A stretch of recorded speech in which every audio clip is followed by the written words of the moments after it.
Apple has a secret. Do you see what's going on here? Do you see what's going on here? They've mastered something far more powerful than A innovation. widescreen iPod with touch control. Illusion.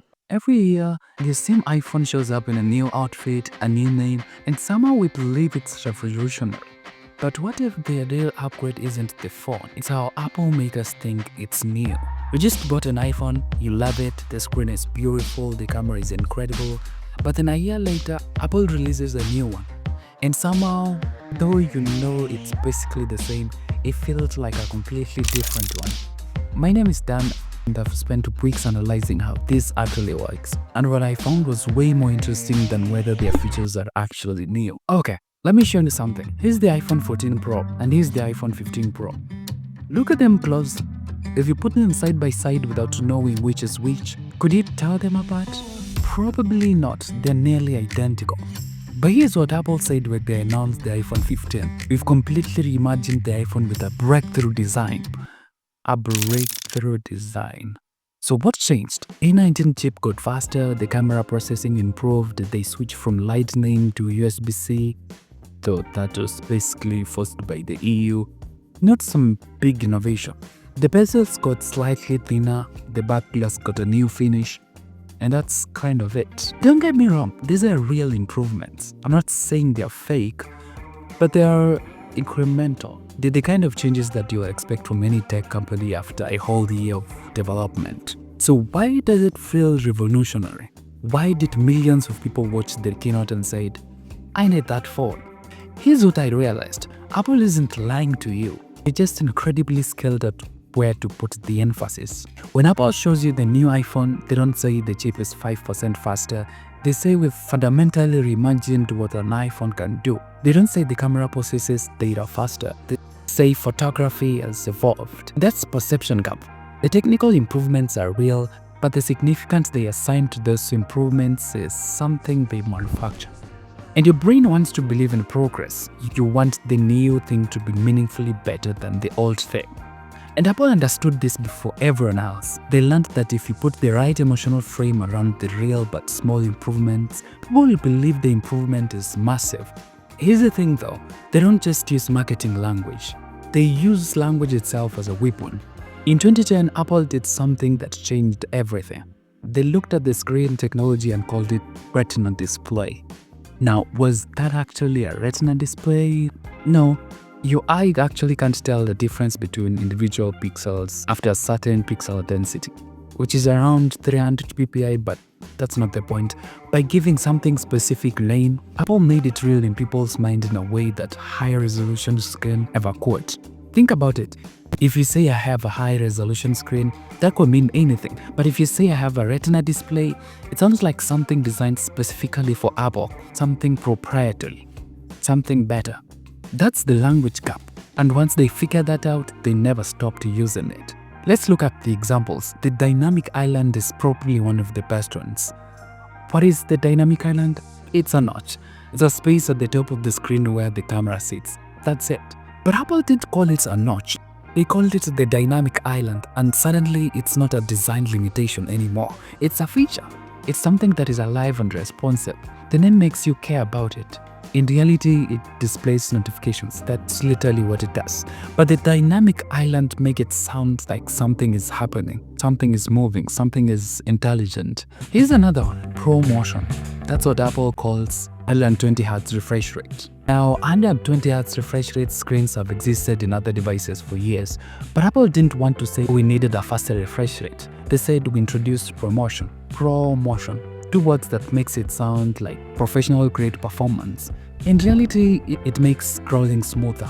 That's generally nice, but it's not revolutionary. The name creates a hierarchy. If you have ProMotion, you have something pro. You are a pro user.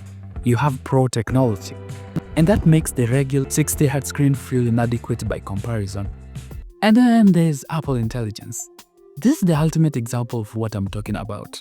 Apple's AI features are good, they're actually useful, but Apple needed people to want them. So what did they do? They named it Apple Intelligence. Intelligence, that's a human trait. That's what separates humans from machines. By calling it Apple Intelligence, They're not selling you algorithms, they're selling you intelligence. They're selling you something that sounds almost human. Here's what's actually happening. Apple doesn't just name features, they name experiences, they name feelings. When you buy a product with Retina Display, you're not just buying pixels, you're buying crystal clarity. When you buy a phone with Dynamic Island, you're not just buying a notch, you're buying something modern and alive. And here's the crazy part, it works. Studies show that people value products more when they have unique branded names. Your brain treats name things more real, more special, more worth having. And Apple weaponized this psychological principle. They took every feature and gave it a name that makes it sound more impressive than it actually is.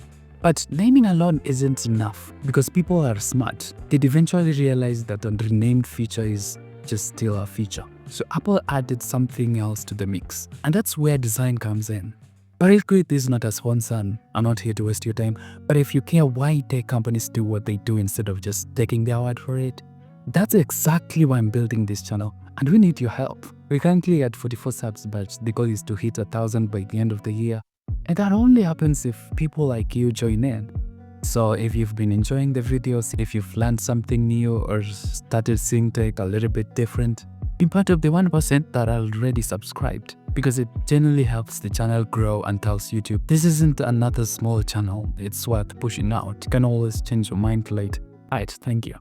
Here's something you've probably noticed. All iPhones look pretty much the same. The iPhone 12 looks like the iPhone 13, which looks like the iPhone 14, which looks like the iPhone 15, and so forth. Okay, maybe not the 17 Pro. But they all have rounded edges, they all have flat sides, they all have a camera in the top corner. They're all the same general shape. And yet, and this is the interesting part, people can instantly tell when a new iPhone comes out. See someone with iPhone 16 and your brain immediately recognizes that it's different from the iPhone 15. Why? Because humans are creatures of habit. We like predictability. When something is exactly what we expect, we feel comfortable. But the moment something changes, even slightly, we notice it, and we notice it hard. And Apple has weaponized this. The whole design strategy is keep everything exactly the same but change this one thing. And that one thing becomes the symbol of the entire generation. Look at the camera bump. Over the years, the camera bump has gotten bigger and bigger, from a small circle to a larger square to a massive square taking up half the back of the iPhone. Now, some of that is functional. Better cameras and bigger sensors need more space. But a lot of it is psychological. The camera bump is the most distinctive feature on the back of the iPhone. When you see a phone with a bigger bump, your brain thinks that's the new one. Your older one with the smaller camera bump suddenly feels old. I think they can't make it bigger than it is, can they? Here's another example, the notch to Dynamic Island transition. For years, iPhone had a notch at the top.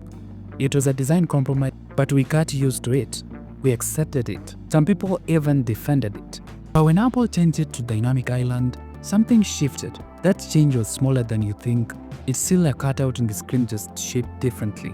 But because we had seen the notch for so long, any small change to the notch felt revolutionary. Relief and novelty mixed together created a really strong emotional response.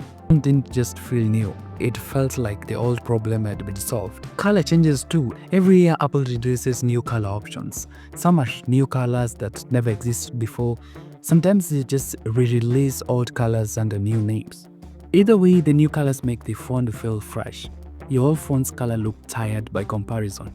Here's what's actually happening. You're not upgrading because your phone is technically worse. You're upgrading because your phone feels old. But here's the thing, even the language and design aren't quite enough to keep the cycle going. There's one more tool that Apple uses, and it's the most sophisticated one of all.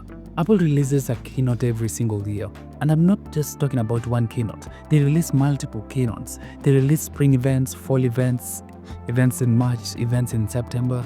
And every single year, millions of people watch these keynotes. Not because they have to, not because they are forced to, but because they want to. We all know what a keynote is. It's a company telling us about the new products, a presentation, a sales speech. But that's not actually what's happening. It's a carefully choreographed emotional experience designed to manipulate how we feel about the products that we already knew were coming. Every single feature is presented as a breakthrough, even the ones that are just iterative. The language reinforces this. We've reimagined, we have perfected. This is unlike anything we've ever created. And your current phone doesn't feel special anymore. It feels normal. It feels like yesterday's news. And the phone hasn't changed. Your satisfaction hasn't changed. But your perception of your phone has changed because now you know something better is coming. So let me bring all this together.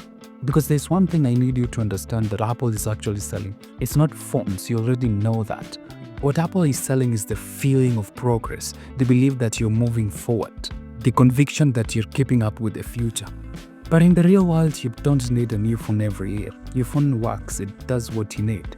Apple doesn't innovate faster than anyone else. They just make you believe that the progress is bigger than it actually is. That's the illusion of progress, and when you see it, you can't unsee it. My name is Dan, thank you for spending time here, and if you enjoyed this, consider subscribing. It's free, and you'll get to do this again next time. Right, I'll see you then.